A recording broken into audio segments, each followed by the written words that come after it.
Now, why do Freemasons wear suits and not robes? Aren't they doing some sort of ritual magic? What's going on? Why aren't they dressed appropriately? I'm Angel Miller, author of The 3 Stages of Initiatic Spirituality and The Path of the Warrior Mystic, among other books. Well, recently I posted on Facebook a photo of me sort of getting dressed, wearing a shirt and tie as part of a suit, and I pointed out some things about the suit that we don't normally consider, although we never consider, and that is that the suit is designed and cut and sewn to fit the body of an upright standing man. And upright in Freemasonry has particular significance. Upright, of course, refers to character, honesty, integrity, honor. And it also, of course, refers to vertical lines in geometry, which Freemasonry is also concerned about. The symbolism of Freemasonry is largely focused around geometry, or focused on geometry. And it also refers to the upright body, of course. So we have the upright standing man, we have the upright character, and we have upright in geometry. 3 things that are connected and integrated in Freemasonry. So voila, that should explain the suit. But I'm going to look at a complaint that I got on Facebook. Now, it should be said that when I post a photograph of me in a suit, I tend to get, a few compliments from men. Bro, you're looking good, whatever it may be. I get a few compliments from women along the same sort of line. And then I get a couple of criticisms from men also. And they do not like the suit. They do not like men wearing suits. It's incredibly oppressive. And there seems to be some underlying agenda. I'm not going to say who gave this criticism. I'm going to read a few comments from one critic of the suit in Freemasonry. Not because it's a way of getting revenge. I'm not going to say who it is. I'm not interested in this person. But because it contains so many logical fallacies that actually, when we dig into them, we can see the mentality of the modern person who thinks they're a thinker but are actually incredibly unthinking, and all of the sort of cliches that separate us from what we might even call ritual magic. So let's begin. So his criticism starts by saying, fine dress in a Masonic context is always a value that needs something else to validate it. Now, that superficially does seem to be correct, right? It's just appearance, so it needs something else more than that. Now, of course, in my comments, you will gather from what I just said about the upright man referring to the upright man, honor, integrity, the upright line in geometry, symbolism in Freemasonry, and upright standing. So these 3 things, the person, the character, the symbolism of geometry, and the physical body are all integrated. So the point is a kind of moot point, right? There is something behind it. But the idea that fine dress in a Masonic context is always a value that needs something else to validate it is completely false. Because something can be good in itself. And if it's good in itself, it doesn't need something else behind it to validate it. We like good things. If you walk into a beautiful home, if you go for a walk through a beautiful park, if you go into a museum and you see a beautiful painting, that beauty is a value in itself. And it is not only a value in itself, beauty uplifts us and ugliness drags us down. When we go to an ugly place, we feel depressed, we want to get out of there. It's dirty, dark, windows are broken, lights are broken, we want to get out of there. When we go to a beautiful place, maybe an old mansion, an old castle, or a cafe that was built hundreds of years ago, and it has that sort of historic look to a brick and organic or wood, whatever it may be, we feel enlivened, we feel elevated. So beauty is not something, or appearance is not something that needs something else to validate it. Yes, of course, as with Freemasonry, where the suit is fitted to the upright standing man, which and the upright refers to honor, integrity, and refers to the geometrical line, the symbolism in Freemasonry. It's good when it has something behind it. It should have something behind it. But things that are good in themselves and do not need something else to validate them. If you start dressing better, that is in itself good. And it may change you. You might pick up in other areas. But it does not need some internal transformation to justify it. It's just good in itself.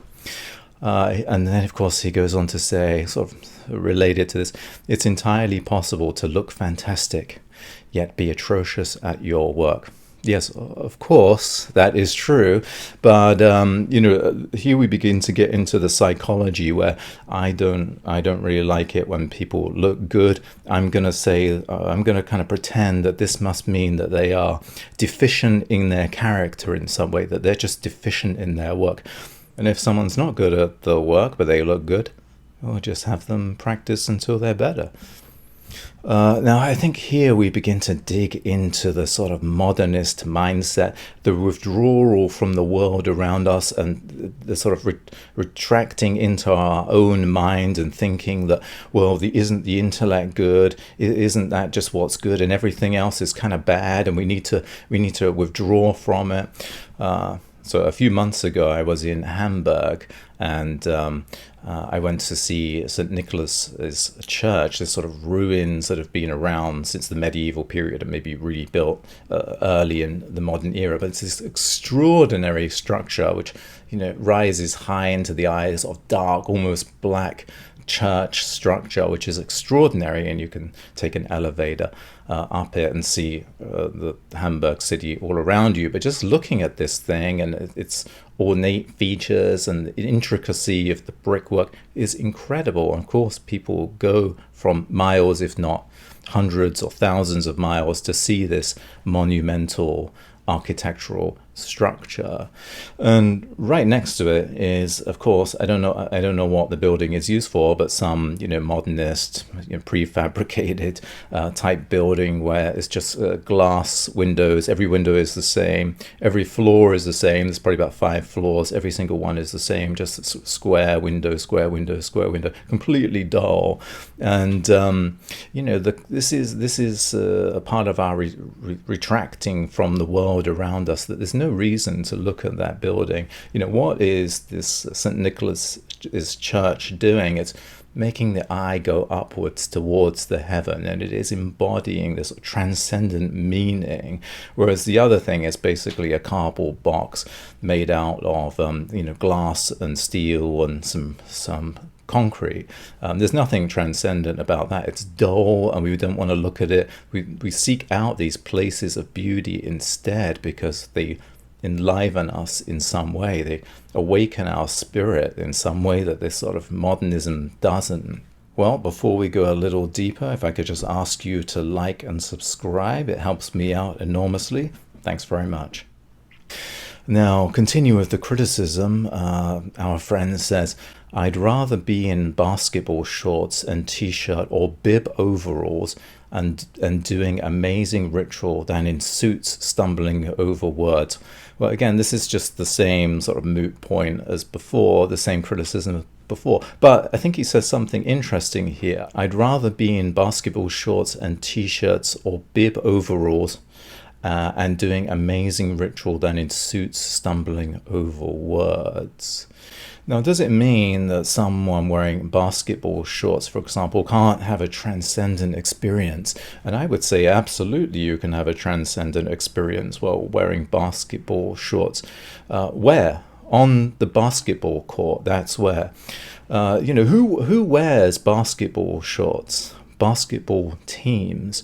Now, what does a team wear? It wears the same uniform. They're all wearing the same basketball shorts. They all wear the same color t-shirt. Maybe the sneakers are different, but they are a team and they dress the same, and they show that the other team, that they are a team together fighting to win the game or the season or whatever it may be. They are together and they show it by wearing the same uniform. Of course, in a Masonic lodge, traditionally everyone wore a suit. Look back to the etchings or illustrations of Masonic lodges. even in the early 18th century. Everyone is wearing a suit. All the members of the lodge are wearing a suit, or the equivalent of the suit today. And they are a team. They are uniform.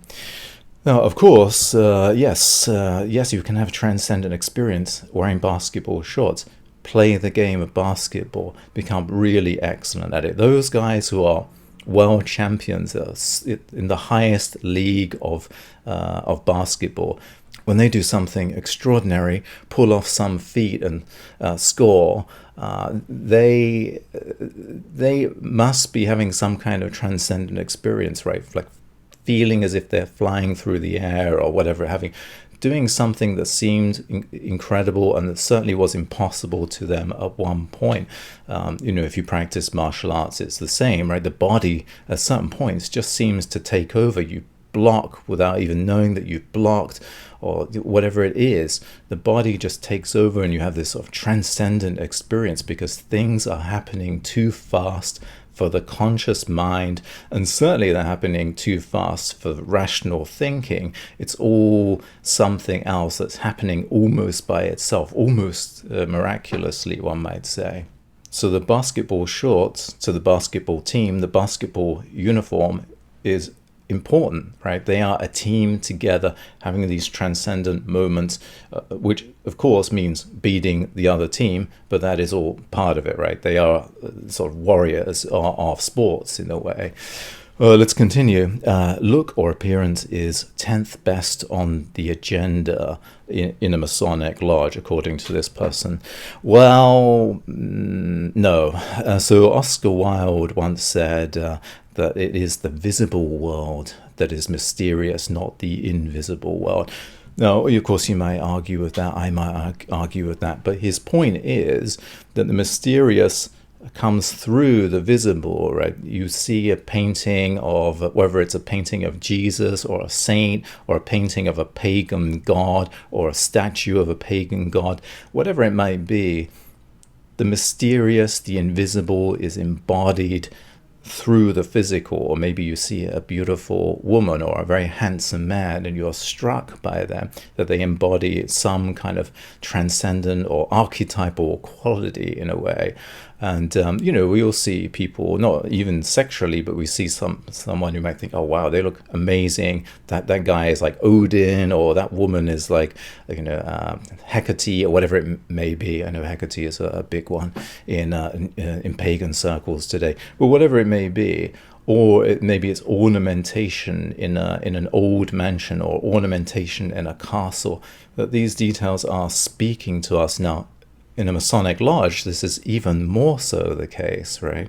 Because a Masonic lodge is not an intellectual circle where people sit around debating the merits of Foucault or the merits of even of Plato or whatever it is, and then someone then mentions Nietzsche, and it's all just ideas that are disembodied, and that we can talk about ideas forever. The teachings of Freemasonry, the philosophy of Freemasonry, the quote-unquote mysteries of Freemasonry are, as Oscar Wilde, a Freemason, as well as playwright, might have observed, is embodied. So there is the volume of sacred law, the square and compasses. As I mentioned before, there are tracing boards traditionally, like this one behind me, where all of the Masonic symbols or emblems are represented, depicted, embodied, whatever it is, and then someone will tell you what these emblems or symbols mean, but the meaning is embodied. So no, looks is not 10th on the agenda. It might even be argued to be first on the agenda. We, or Freemasons or Freemasonry, express the mysteries through visible appearance, whether it is a tracing board, or the volume of sacred law on an altar, or the 3 lesser lights, the 3 candles, whatever it may be. And the suit, which is what members of the lodge wore from the 18th century, probably before that, from what we can see in illustrations of the day, that was also part of it, right? You are the upright man in this upright environment. The suit is part of the transformation. Now, he goes on to say that wearing a suit or presumably buying a suit, should never be a prerequisite to joining a lodge, because of course it would be a kind of oppression to ask someone to do something like that. Some people might not be able to afford it or whatever. Let's just talk reality here. Suits are not expensive. He mentions in the critique looking like $1 million. Well, that's great, because I mean, he's already acknowledged at least that a suit elevates, right? You look like $1 million in a suit, or you can do. Not everyone does, but you can look like $1 million in a suit, which is significantly more. Unless you're a world-class basketball player, then you look like $1 million. You look like 20 million bucks probably. But the average person wearing basketball shorts or overalls with a bib are not going to look like $1 million at all. But so at least there's an acknowledgement that it kind of uplifts you in some way. But a suit does not cost $1 million. You can get a suit for about $100, and certainly basketball shorts, basketball t-shirt, and for sure, if you're buying sneakers by any known brand, are going to cost you way more than a suit, which is going to last you 5-10 years. So this is not some kind of huge obstacle. Now, if you play basketball, of course you will have to buy a basketball uniform plus sneakers, so it's going to cost you more. I grew up in England. I live in America, but I grew up in England, and pretty much every child in England going to school, every boy would have to wear a blazer with a embroidered patch on it, and a shirt and a tie and trousers and shoes. Basically, you had to wear a suit, and this was not a bar to education. Upper middle class people wore it. Aristocratic children wore it. Middle class children wore it. Lower middle class children wore it, and lower class children wore it. Working class children of parents who were unemployed wore it. There may be some sort of subsidy for people at the very lowest income level, for sure, but it wasn't a bar for anyone, because it's not that expensive. You wear it every day, and it lasts hopefully a couple of years. It's not a huge investment, and again, it comes back to the team, right? You're all on that same team. A Masonic lodge is a team, a basketball team is a team, a school is a team, your class is a team, whatever it may be, which is why you have the patch here showing what school you're going to, and the school tie as well. And it's just a reality, right? If you join a martial arts school, you're going to need to buy the martial arts uniform. That's probably going to cost you around about the same as a suit, especially if you need to buy sneakers for that as well. Or if you go to start at a boxing class, a pair of boxing gloves might cost you $100. You need to buy the wraps as well. That's already more than a suit. This is not a high bar to entry at all, but it may be a high bar to entry for some people, just as buying boxing gloves would be a high bar to entry, or buying a martial arts uniform would be a high bar to entry. Buying anything might be a high bar to entry, because they're just not that interested. And if that's the case, then yes, of course, it's too high. But don't do things you're not that interested in. If it's about priorities at that point, unless you're living some subsistence lifestyle where you're living, hand to mouth, paycheck to paycheck, then of course, just focus on what you're doing and improve your situation right now, and don't be joining all these other things. But, if you're beyond that a little bit, then, what are you going to get the most out of? Maybe it's a boxing club, maybe it's martial arts school, maybe it's an art class, maybe it's a Masonic lodge, whatever it is. But then, there is going to be a bar to entry. There's going to be there is going to be a little bit of a commitment in you need to buy things. If you join an art class, you have to buy paint and paintbrushes, and every artist will tell you that's extremely expensive, much more than the suit for sure. Okay, so let's recap. So the suit is what Freemasons have worn, at least from the early 18th century, and there is a symbolic reason for that. That is, it is fitted to the upright standing man. Upright means not only the upright in geometry, which is part of the symbolism of Freemasonry and a Masonic lodge, but upright also means a person of honor and integrity, which is what Freemasons are aiming to become. But we also spoke about the team, right? So a basketball team wears the team uniform. A Masonic lodge wears the Masonic uniform of the suit. Traditionally, martial arts, you're going to wear the same martial arts uniform. Boxing, you're going to, at least, maybe not all looking the same, but you're certainly going to be wearing boxing gloves. There's going to be some uniformity in that sense. Everybody is going to be looking basically the same. Coherent, integral, related, we're a team. That's important too.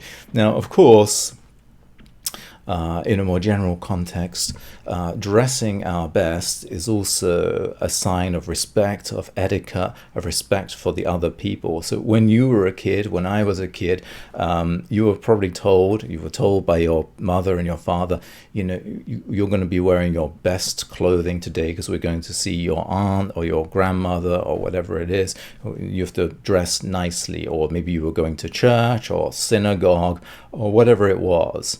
And you had to wear your best clothing on those days. Well, why? Because God doesn't care what you're wearing, obviously. But it's not meant to impress God. God is supposed to be looking into your heart. No one thinks that they're going to fool God.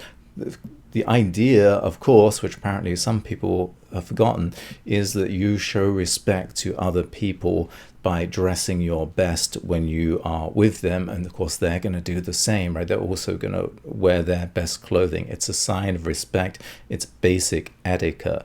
So wearing basketball shorts or jeans with a bib or whatever is showing disrespect, obviously. It's saying, well, I'm an individual and I'm better than everyone else who wore a suit because I can see what's in the heart, and I'm more intelligent, and I'm in my head as well, and I don't care, and I don't believe in embodying anything in any pleasant way. But at the same time, missing the whole point that Freemasonry embodies its values, embodies it in tracing boards, in symbolism, in objects, whether it's candles or the volume of sacred law, or in your clothing, that this is a realm where it is embodied, and then you take that out into the world at large. Maybe it's your job, maybe it's your home, whatever it is, your family, your friends. You try and embody this higher man, this upright man that you have become in the lodge. And that leads us to the final criticism, which is also wrong but revealing. And he says, in general, we should wear albs at lodge if we want to go with the it changes mindset and puts you in the right mental space kind of arguments. So an alb, of course, is what a monk would wear, or maybe it's what you would wear if you join a secret Martinist order or something like that. Now, why would he say that we should wear an alb?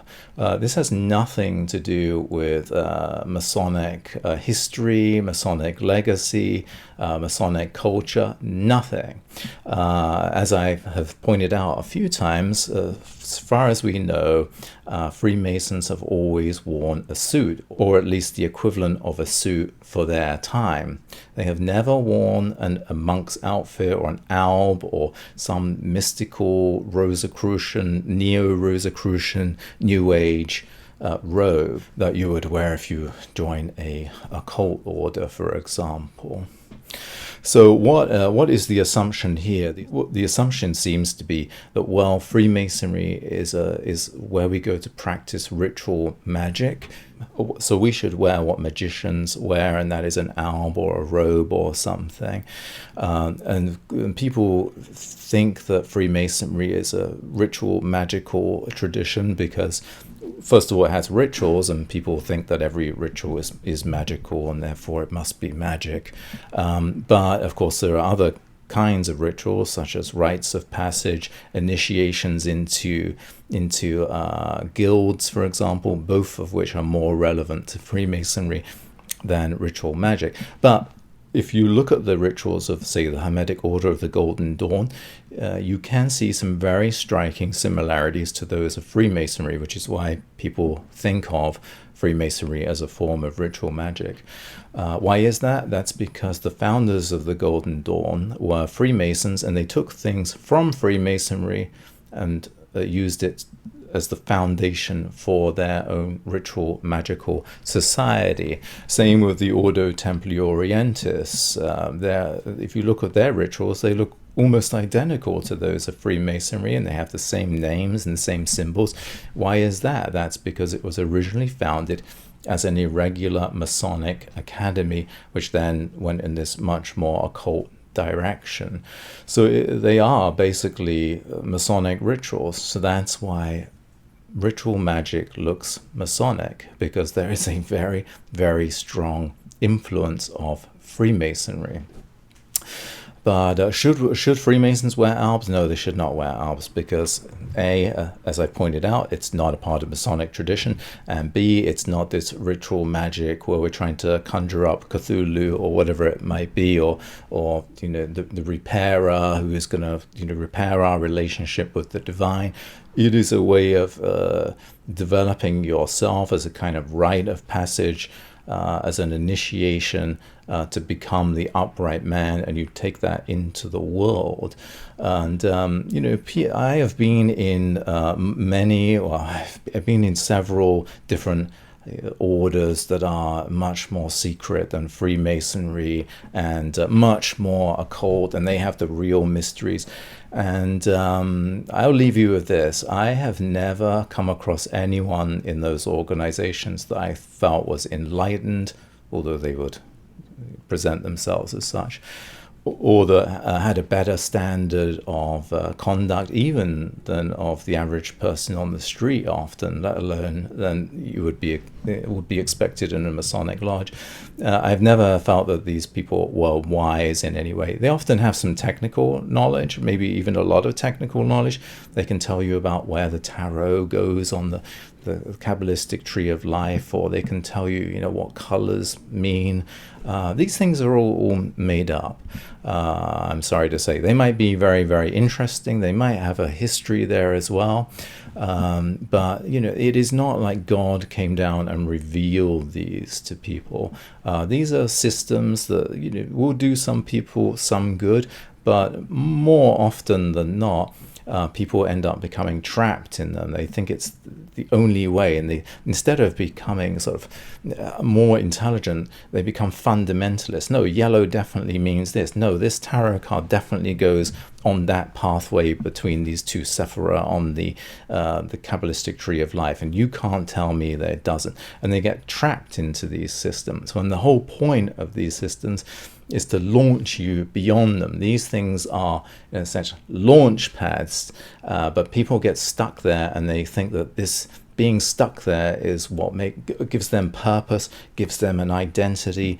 Their ego gets to say, look at you, you're a 12th degree or 50th degree, or you're the Hierophant or whatever it is, you're the best. You might be a failure in life, but look at you here. That's what's going on. Now, you don't have to join Freemasonry, you don't have to join an esoteric group, you don't have to join an occult group. The point of this video is really to remind us that, prior to the modern age, and really prior to the 20th century, the world still embodied its values physically in buildings, in paintings, in sculpture, in music, in dress as well.